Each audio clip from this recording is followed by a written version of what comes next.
ध्वनि ने दिव्या से कहा, यार मुझे नहीं करनी कोई शादी। दिव्या हंसकर बोली, तो क्या सारी जिंदगी अकेली रहेगी? ध्वनि कहती है, इरादा तो यही है। दिव्या हंसते हुए बोली, और तेरे मम्मी पापा को ये मंजूर नहीं। ध्वनि परेशान होते हुए बोली, काश कुछ ऐसा हो कि मेरे मम्मी पापा के मन की भी हो जाए और मुझे भी इस शादी के नाटक से छुटकारा मिल जाए।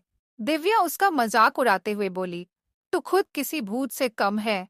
ध्वनि चीढ़कर बोली, बकवास मत कर और ये बता, ये कॉन्ट्रैक्ट मैरिज किस बला का नाम है?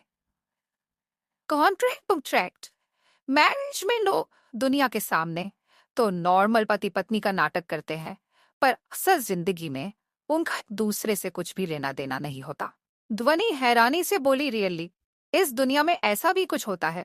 दिव्या बोली, होता है, और सब लीगली होता है। ध्वनि बोली, चल छोड़ यार, अब कहाँ से लाऊं मैं कॉन्ट्रैक्ट मैरिज के लिए लड़का? ये कहकर उसने फोन कट किया और कुछ बड़बड़ाकर वहां से चली गई, पर उसका ध्यान अपने पीछे आ रहे अबीर पर नहीं गया। अबीर ने भी ध्वनि की सारी बातें सुन ली थी। उसने खुद से कहा, कॉन्ट्रैक्ट मैरिज। वो इस बारे में सोचता रहा और उसे ये आइडिया बेहद पसंद भी आया, पर अभी भी उसके मन में एक डाउट था। आइडिया तो बहुत अच्छा है, पर अगर बाद में वो तलाक दे, वो तलाक देने से तो मैं क्या करूंगा? वो इसी विचार में डूबा रहा। दूसरी तरफ ध्वनि की माँ उस पर चिल्ला रही थी, ध्वनि तू पागल हो गई है। वो इतना अच्छा एनएरी लड़का था और तू क्या बोली उसे कि आप जैसी महान आत्मा कोई नॉर्मल लड़की डिजर्व नहीं करते। भगवान से रिक्वेस्ट करके दूसरे प्लेनेट में शिफ्ट हो जाओ, कोई एलियन ही संभाल पाएगी आपको। ध्वनि की माँ के ये कहते ही ध्वनि के पिता मुंह दबाकर हंसने लगे। ध्वनि की माँ उन्हें गुस्से से देखने लगी। ध्वनि अपने पिता के गले लगते हुए बोली, तो मैं क्या करती डैडी? वो तो बस अपनी तारीफ करने में लगा हुआ था। मैं ऐसा हूँ, मैं वैसा हूँ, मुझ जैसा कुछ नहीं।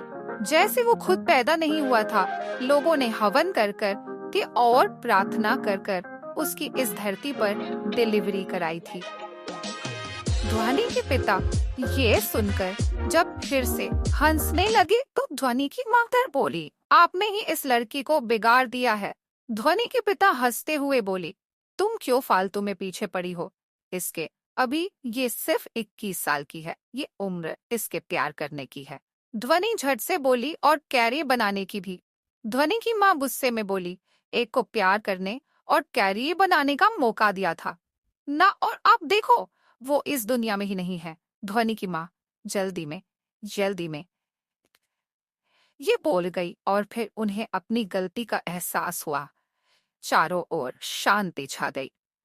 ध्वनि रूम की तरफ भाग गई। ध्वनि के पिता गुस्से में उसकी माँ से बोले, क्या तुम्हें सच में ये नहीं पता कि क्या कहना चाहिए?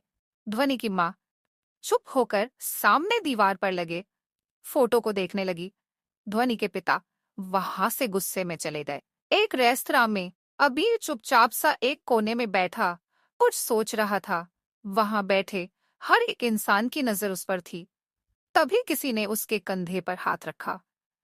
अबीर ने नजर उठाकर देखा तो वो उसका दोस्त जेयान था। अबीर ने उससे हाथ मिलाकर कहा अबीर ने उससे हाथ मिलाकर कहा अबीर ने कहा, मैं ठीक हूँ। जी हाँ बोला, यहाँ तक है तो क्या जानता तो है घर वालों ने शादी के लिए परेशान कर रखा है। जयान बोला, हाँ जानता हूँ, तो फिर कर लेना, क्या दिक्कत है? कभी ना कभी करनी तो है ही। अबीर बोला, यार तुम जानते तो हो रेवा के दिए धोखे के बाद मैं अब शादी नहीं करना चाहता। जयन चीरकर बोला, कम ऑन अबीर, तो उस जैसी औरत के लिए क्यों अपना जिंदगी खराब कर रहा है? इस बात के बाद उन दोनों के बीच गहरा मौन छा गया। फिर कुछ देर बाद अबीर बोला, मैं कॉन्ट्रैक्ट मैरिज के बारे में सोच रहा हूँ। जयान ये बात सुनकर हैरानी से बोला। जय उसकी उन इलॉजिकल बातों पर गुस्सा तो हो रहा था, फिर उसे लगा कि अबीर जैसा आदमी जो किसी के करीब जाना पसंद नहीं करता, उसके लिए ये भी सही है। क्या पता उस लड़की के साथ रहते हुए उसे उसके साथ सेटल हो जाए और वो उसके साथ सेटल हो जाए। जेएम बोला, तूने सोच लिया है? लड़की कौन होगी? अबीर बोला, वेल, अभी तक तो नहीं। जेयान बोला, तो इतना सोचना क्या है? तेरे साथ शादी करने के लिए कोई भी रेडी हो जाएगी। अबीर बोला, ऐसी ही लड़की तो नहीं चाहिए। जेयान बोला, तो कैसी चाहिए? अबीर बोला, कैसी भी हो, बस गोल्ड डिगर ना हो। जेयान ने हाँ में सर हिलाया। दोनों सोच ही रहे थे कि ऐसी लड़की कहाँ मिलेगी। तभी उन दोनों की नजर एक जगह पर पड़ी जहां एक लड़की ने किसी अमीरजादे को थप्पड़ मारकर कहा, अपने पैसे की धौंस किसी और को दिखाना इस ध्वनि राठौड़ को तुम्हारे पैसों से कोई मतलब नहीं है। अबीर और जयान ने एक दूसरे की तरफ मुस्कुराकर देखा।